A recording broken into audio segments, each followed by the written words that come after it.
Hi everyone, আসসালামু আলাইকুম। সবাই কেমন আছেন? আলহামদুলিল্লাহ, আমি ভালো আছি।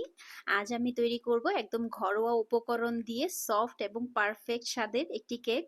দেখতেই পাচ্ছেন মাশাআল্লাহ কতটা সুন্দর হয়েছে, কতটা সফট হয়েছে, খেতেও মাশাআল্লাহ অসাধারণ হয়েছে। এই যে আমি কেটে দেখিয়ে দিচ্ছি, দেখতেই পাচ্ছেন।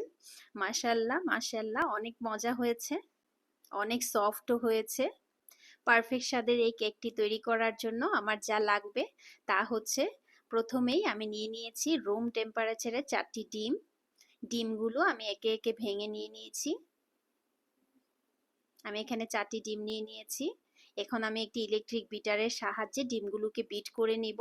কারো কাছে যদি ইলেকট্রিক বিটার না থাকে সেক্ষেত্রে একটা হ্যান্ড উইক্সের সাহায্যেও কাজটি করে নিতে পারেন, অথবা ব্লেন্ডারের সাহায্যেও করতে পারেন। আমি এখানে একটি ইলেকট্রিক বিটারের সাহায্যে 3 থেকে 4 মিনিট বিট করে নিচ্ছি। 3 থেকে 4 মিনিট বিট করার পর এরকম একটা সাদা কালার চলে আসবে এবং একটা ফোমি ভাব চলে আসবে। এই ফোমি ভাব চলে আসার পর আমি এখানে অ্যাড করব 1 কাপ পরিমাণ চিনি। আমি এখানে 1 কাপ পরিমাণ চিনি অ্যাড করে নিয়েছি। এখন আমি আরো 1 মিনিটের মতো বিট করে নিচ্ছি।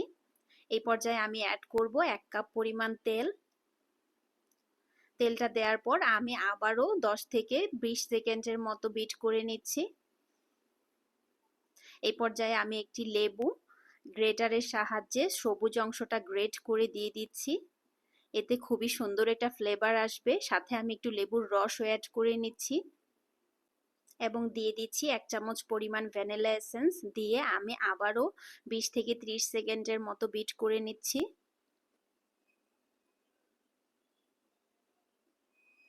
আমি এখানে নিয়ে নিয়েছি 1 কাপ এবং 1/4 কাপ পরিমাণ আটা। সাথে দিয়ে দিব সামান্য লবণ এবং 1 চামচ পরিমাণ বেকিং পাউডার। দিয়ে এখন আমি একটা চালনির সাহায্যে আটাটা ভালো করে চেলে মিশ্রণটির সাথে মিশিয়ে নিচ্ছি। আটাটা আমি অল্প অল্প পরিমাণ করে দিয়ে ব্যাটারের সাথে মিশিয়ে নিব একটি হ্যান্ড উইক্সের সাহায্যে। আমি একবারে পুরোটা আটা দিব না, অল্প অল্প করে অ্যাড করে নিব।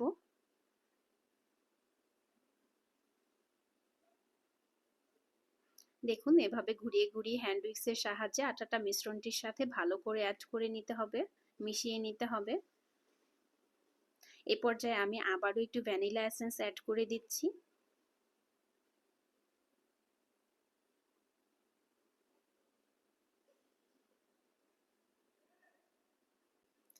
এই পর্যায়ে আমি অ্যাড করে নিচ্ছি 2 চামচ পরিমাণ কোকো পাউডার।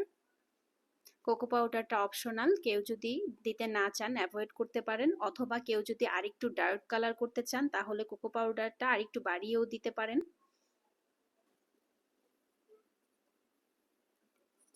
এই পর্যায়ে আমি আগে থেকে 250 গ্রাম পরিমাণ দুধ জাল করে একদম 1 কাপ পরিমাণ করে নিয়েছি।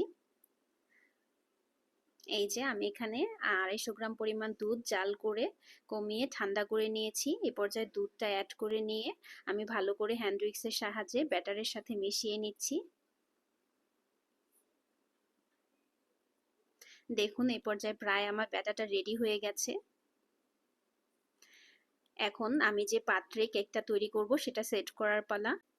আমি এখানে পাত্রের সাইজ অনুযায়ী আগে থেকে কাগজ কেটে নিয়েছি এবং পাত্রে কাগজটা সেট করে নিয়েছি যাতে কেকটা নিচ থেকে পুড়ে না যায় বা লেগে না যায়।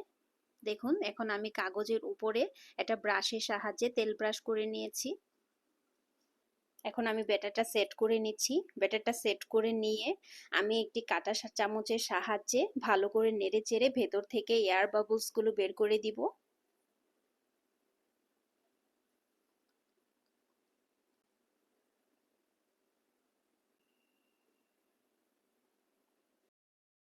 এখন আমি দিয়ে দিচ্ছি উপরে কিছু চকোবিন। এটা একদমই অপশনাল, আপনারা অ্যাভয়েড করতে পারেন।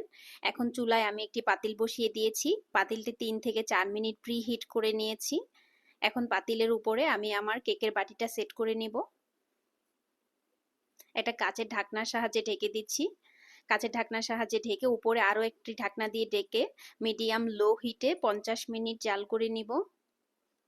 ফিরে আসলাম 50 মিনিট পর। দেখুন মাশাআল্লাহ কেকটি ফুলে একদম বড় হয়ে গিয়েছে। এখন একটি কাঠির সাহায্যে আমি চেক করে নিচ্ছি। আমার কেকটি রেডি হয়ে গেছে। দেখতেই পাচ্ছেন মাশাআল্লাহ মাশাআল্লাহ কতটা সুন্দর হয়েছে। আমি কেকটি একটু ঠান্ডা করে একটা প্লেটে ঢেলে নিয়েছি। দেখুন মাশাআল্লাহ কতটা সফট হয়েছে, খেতে অসাধারণ হয়েছে। অবশ্যই বাসায় ট্রাই করবেন। সবাই ভালো থাকবেন। আল্লাহ হাফেজ।